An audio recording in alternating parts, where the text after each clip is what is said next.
देखिए कक्षा 10 के लिए महत्वपूर्ण एक टॉपिक है जो आपका आयतन और पृष्ठीय क्षेत्रफल से संबंधित है।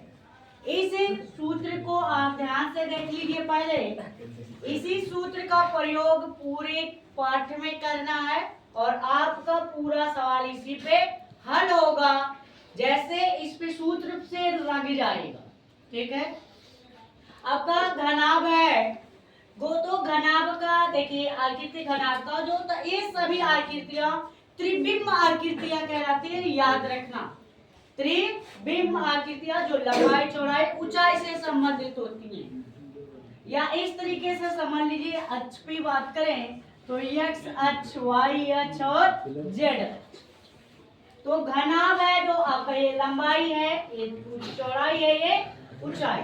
तो घन का पृष्ठीय क्षेत्रफल 2 ब्रैकेट में L B plus B H plus H H, मतलब कितने होंगे? एक तो ये हो गया, दूसरा भाग आपका ये। इसी तरह कुल 6 फलक होते हैं और घनाभ का आयतन होता है एल बी एच। इसके बाद आप पढ़ेंगे घन। घन हुआ घनाभ को यदि तीनों भुजा बराबर हो जाए तो उसे घन कहते हैं। घन का पृष्ठीय क्षेत्रफल 6l पे घात 2, क्योंकि देखिए आपका ये दो l स्क्वायर हो जाएगा। l स्क्वायर 3 बार 3 दूनी 6। घन का आयतन तीनों बराबर होंगे तो गुणा कर लेंगे घात 3। इसके बाद आपको बेलन पढ़ना है, या बेलनाकार कोई भी पाइप हो गया या कोई आकृति समझिए। बेलन का व्यास ये टोटल है, ये ऊंचाई है, इसकी आधे को कहते हैं त्रिज्या। तो बेलन का वक्र पृष्ठीय क्षेत्रफल ये आपका जो घुमावदार है उसे वक्र पृष्ठीय क्षेत्रफल कहते हैं। 2 पाई आर एच होता है। बेलन का कुल पृष्ठीय क्षेत्रफल ये वक्र वाला हो गया, जैसे चाक समझिए, ये पूरा चाक घुमावदार और ये सतह और ये दोनों तरफ होगा, तो ये आपका कुल पृष्ठीय क्षेत्रफल होता है 2 पाई आर ब्रैकेट में आर प्लस एच, और ये आपका बेलन का आयतन होता है पाई आर स्क्वायर एच। शंकु की बात करें, जोकर की टोपी आप देखते हो, कुल्फी देखते हो, ये बर्थडे वाला देख लिए टोपी, तो वो आपका शंकु आकार होता है। तिर्यक, ये आपका तिर्यक ऊंचाई कहलाता है, ये ऊंचाई कहलाता है, ये आपका त्रिज्या। यहाँ से यह व्यास का तिर्यक ऊंचाई जो पाइथागोरस प्रमेय के अनुसार l बराबर करनी में r square plus h square करेंगे।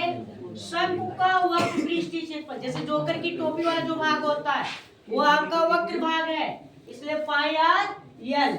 और शंकु का कुल पृष्ठीय क्षेत्रफल जैसे आपका नीचे से सतह को बंद कर दिया जाए, ठीक, तो आपका क्या हो जाएगा? कुल पृष्ठीय क्षेत्रफल पाई आर ब्रैकेट में आर प्लस एल। उसके बाद आपका क्या है यहाँ पर? शंकु का आयतन का सूत्र भी आपको लगाना होगा, 1/3 पाई आर स्क्वायर एच। अब एक और आपका किताब में जो गोला है, ये वृत्त मत समझिए, गोला जैसे फुटबॉल हो गया, फुटबॉल आके तुमने बना दिया कि फुटबॉल ऐसा रहेगा, तो आपका गोले का क्षेत्रफल होता है 4 पाई आर स्क्वायर और इसका आयतन होता है 4/3 पाई आर क्यूब। इसके बाद अर्धगोला। अर्धगोला की आकृति आपके ऊपर सवाल बहुत ज्यादा एक है, घनाभ और अर्धगोला मिलाकर, ठीक है। तो अर्धगोला मतलब होता है जैसे कटोरी गोल वाला, या गेंद आप खेल रहे हैं टूट गया तो जो टूटा भाग मिलेगा 2 बराबर अर्धगोला बनेगा।